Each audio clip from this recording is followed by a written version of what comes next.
Market में लगभग 5% का करेक्शन आ चुका है। 5% अपने टॉप से लगभग निफ्टी और सेंसेक्स लगभग 5 से 5.5% का गिरावट दिखा चुका है। यह गिरावट कितने तक होगी, कितनी तक जाएगी, मार्केट क्रैश होगा, कितने दिन तक ये बियर मार्केट रहने वाला है, इन सब चीजों को एक एक करके बात करेंगे और इनके क्या क्या कारण है कि मार्केट इतनी तेजी से फॉल कर रहा है और इसके समाधान क्या है और ये कब तक हम इस मार्केट में फिर से एंट्री कर सकते हैं। इन सभी मुद्दों पे एक एक करके हम बात करेंगे। तो चलिए वीडियो को शुरू करते हैं।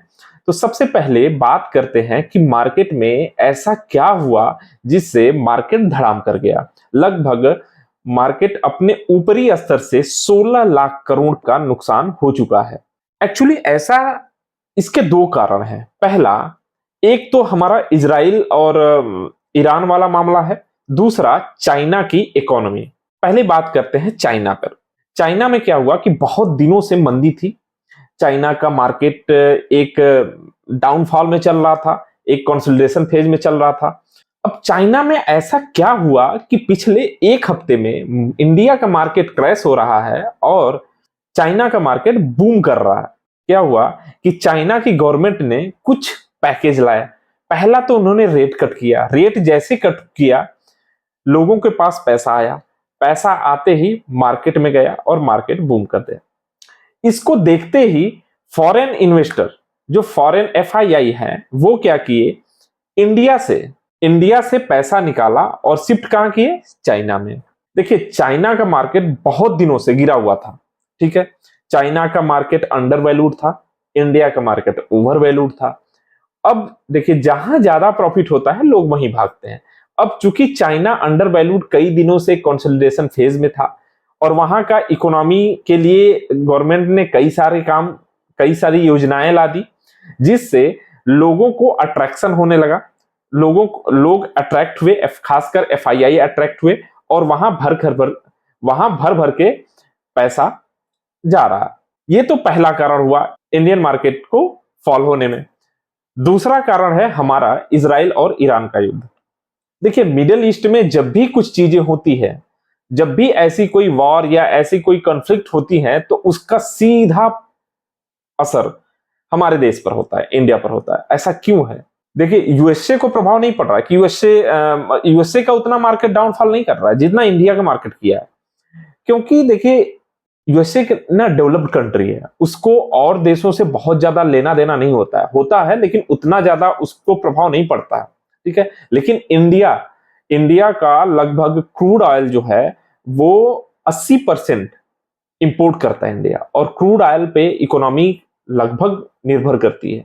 ठीक है, चीजें महंगी मिलने लगे, क्रूड ऑयल बढ़ेगा तो चीजें महंगाई आ जाएगी। ठीक है, महंगाई आ जाएगी तो रेट ऑफ इंटरेस्ट बढ़ाना पड़ जाएगा। रेट ऑफ इंटरेस्ट बढ़ेगा तो लोगों के पास पैसे कम होंगे, लोगों के पास पैसे कम होंगे तो इन्वेस्ट कहां करेंगे? जब इन्वेस्ट नहीं करेंगे तो मार्केट धड़ाम होगा। तो ये एक चक्र है। तो जैसे ही इजराइल और ईरान का वार शुरू हुआ, क्रूड ऑयल तुरंत जम कर गया। लगभग इस समय 74-75 पे चल रहा है।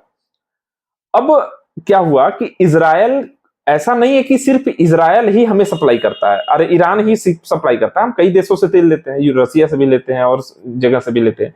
लेकिन एक जो डर होता है, ठीक है, अब क्या हुआ, जैसे मिडिल ईस्ट में इजराइल का दबदबा ऐसा है कि इजराइल है तो छोटा देश, 1 करोड़ की जनसंख्या वाला देश है लगभग, लेकिन उसका इतना तगड़ा रिसोर्स है, उसका आईटी सेक्टर में इतना तगड़ा पकड़ है कि वहां मिडिल ईस्ट की सारी कंट्री उससे डरती हैं। इतना सा बड़ा देश है लेकिन डरती सारी कंट्रियां उससे है।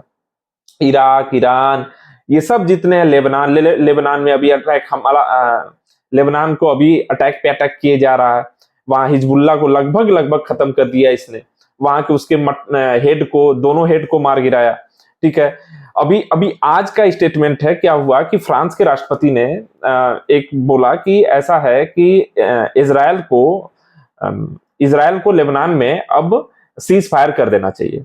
ठीक है, तुरंत यहाँ के जो नेतन्याहू थे, यहाँ के राष्ट्रपति, उन्होंने तुरंत जवाब दिया कि फ्रांस को शर्म आनी चाहिए जो ऐसी बातें कर रहा है। तो इजराइल कहीं भी दबने के मूड में नहीं है। खासकर जब से ईरान ने 200 बैलिस्टिक मिसाइल इन्होंने छोड़ा है, तब से इजराइल बौखलाया हुआ है और इसके कॉन्सिक्वेंसेस क्या हो सकता है बहुत बुरा। तो इसलिए मार्केट में एक डर का माहौल है कि वर्ल्ड वार 3 न चालू हो जाए। ठीक है, जैसे क्योंकि देखिए एक नॉर्मल युद्ध होता है, वॉर होता है तो फिर कंट्रोल किया जा सकता है। ठीक है, लेकिन इस समय क्या है ना कि जो हमारा जियो पॉलिटिकल है ना, वो पूरी तरह से डैमेज हो चुका है। क्योंकि आप देखिए रशिया यूक्रेन वाला वार चल रहा है, इजराइल और लेबनान चल रहा था, तब तक इजराइल और ईरान चल रहा था, उधर हुती वालों पे अटैक किया हुआ है। फिर अभी इनको हिजबुल्लाह को कई बार इन्होंने क्या किया। तो जो जो वर्ल्ड है ना, वर्ल्ड में कई सारे वार के लक्षण आपको दिख रहे हैं। ठीक है, तो इसलिए लोग घबराए हुए हैं कि कहीं ये वर्ल्ड वार 3 का रूप लिया तो फिर तो क्या होगा भगवान जाने। तो इसलिए थोड़ा सा डर है, लेकिन इतना नहीं डरना चाहिए। क्योंकि अगर देखिए कोई देश नहीं चाहेगा कि वर्ल्ड वार 3 हो, क्योंकि भाई देखिए एक बार वर्ल्ड वार 3 हुआ तो कई दशकों तक देश उभर नहीं पाता है, और एक देश पे नहीं है होता है, कई देश उसकी चपेट में आते हैं। एक तरह से वर्ल्ड इकोनॉमी जो है, तो कोई देश नहीं चाहेगा वर्ल्ड वार 3 हो। तो अगर ये ऐसे ही कुछ दिन हो करके ये निपट जाता है तो रिकवरी होगी। लेकिन देखिए इंडिया मार्केट के लिए ये अच्छी भी चीज है, क्योंकि 2020 के बाद से, कोरोना के बाद से मार्केट ने एक तरफा मूवमेंट दिया है। ठीक है, रुका ही नहीं, चाहे वो मिड कैप हो चाहे स्मॉल कैप हो, लगभग लगभग 3 गुना 4 गुना वो रिटर्न दे चुके हैं। ठीक है, तो अब मार्केट ना हो चुका है ओवर वैल्यूड। तो अब बहुत जरूरी था मार्केट में करेक्शन आना, और ये करेक्शन और आना चाहिए, कम से कम 5 से 6% 7% और करेक्शन आए, और ये कम से कम 3-4 महीने इसी रेंज में हो, अपने हाई को ब्रेक ना करे। तब तो एक अच्छा स्ट्रेंथ वाला मार्केट होगा कि अगली बार जब रिकवरी हो तो वो बहुत तेजी से होगी। क्योंकि सिंपल सी चीज समझिए कि मार्केट में ना अपने लाइफ में देखिए कि जब भी किसी आदमी को कह दीजिए कि ऐसा करो कि 30 किलोमीटर दौड़ जाओ तुम, ठीक है, कंटिन्यू दौड़ो, तो वो कंटिन्यू नहीं दौड़ पाएगा। अगर दौड़ेगा भी तो हो सकता है दम घुट दे, ठीक है, मर जाएगा। ऐसे सेम मार्केट है, मार्केट कंटिन्यू दौड़ते हुए आ रहा है। ठीक है, तो अगर ये दौड़ते हुए और कुछ दिन रहा ना, तो ये ऐसा गिरेगा कि उठने में बहुत दिक्कत हो जाएगी इसको। ठीक है, तो अभी ये अच्छा है कि मार्केट गिरे यहीं से, और मार्केट यहां से फॉल हो, और कुछ दिन तक 4 महीने 6 महीने समय बिताए इसी रेंज में, क्योंकि जो हमारे पुराने इन्वेस्टर हैं वो अपना प्रॉफिट बुक करें, और नए इन्वेस्टर जो मार्केट में नई पोजीशन बनाए। ठीक है, तो इसलिए बहुत जरूरी है। और घबराने की इसलिए बात नहीं है ना, क्योंकि आज हमारे पास ना डीआईए के पास बहुत पैसा है। ठीक है, या रिटेलर्स के पास पैसा है, लिक्विडिटी की कोई दिक्कत नहीं है हमारे पास, हमारे इकोनॉमी में। ठीक है, अब जैसे सिंपल से समझिए कि जो एफआईआई है, पिछले एक हफ्ते में लगभग 32,000 करोड़ की बिकवाली कर चुका है। अब 32,000 करोड़ बहुत बड़ा अमाउंट होता है। ठीक है, अगर ये बिकवाली आज से 7-8 साल पहले हुई होती ना, तो मार्केट क्रैश कर गया होता, क्योंकि एफआईआई काफी हद तक मार्केट को कंट्रोल करते थे पहले। लेकिन आज डीआईआई जो हमारा डोमेस्टिक इंस्टीट्यूशन है या रिटेलर्स है, इनके पास काफी पैसा है। ये क्या मार्केट, एफआईआई मार्केट को कई बार गिराने की कोशिश कर रहा है, लेकिन मार्केट गिर नहीं रहा है। इनकी मजबूरी है इन्वेस्टमेंट करना। ठीक है, इसलिए बार बार बेच रहे हैं, जैसे ही मार्केट गिर रहा है ये भाग जा रहे हैं, क्योंकि ये सोच रहे हैं कि थोड़ा सा एक डिप आए फिर ये बाई करें। ठीक है, वैसे ही जैसे ही चाइना ने इनको ऑफर इनको मिला ज्यादा प्रॉफिट का, इन्होंने देखा कि उधर चांसेस ज्यादा है, तुरंत क्या किए, ये भगे हैं चाइना की तरफ। तो डरने वाली बात नहीं है, डीआईआई है, संभाल लेगा। और मार्केट में बहुत बड़ा करेक्शन तो नहीं आना चाहिए, अगर कुछ वर्ल्ड में कुछ ऐसा ना हो, यहीं पे अगर ईरान और इजराइल तक ही सीमित रह गया तो मार्केट रिकवर कर लेगा।